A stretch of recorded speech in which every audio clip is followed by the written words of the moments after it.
Mheshimiwa Raila Amolo Odinga, vile tumeambiwa hapa, tulimjua kwa majina tofauti tofauti: Agwambo, Jacob, Tinga. Lakini kama Wakenya kutoka kona zote tulimjua na tukamheshimu kama baba.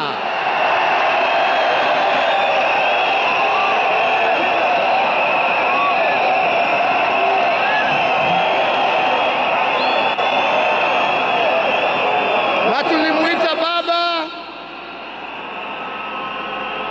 kwa sababu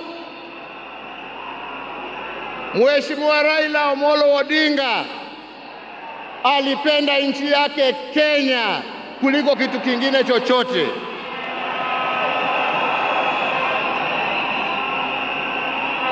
Mheshimiwa Raila Amolo Odinga alikuwa baba wa wote, hakuwa na ukabila, na alipenda nchi na wananchi wa Kenya wote.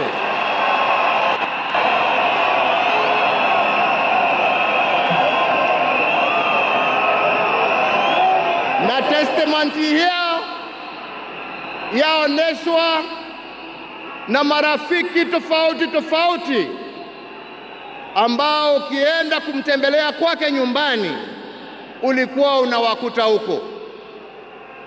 Marafiki kutoka kila kona ya taifa letu la Kenya.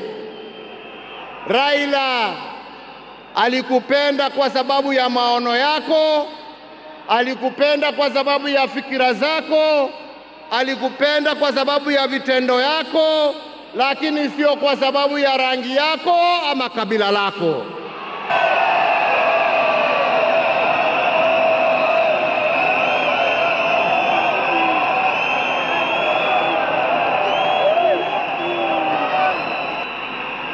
Leo hii Kenya imepoteza kiongozi ambaye historia ya demokrasia katika taifa letu la Kenya haiwezi iandikwe bila jina la Raila Amolo Odinga kuwa nambari 1.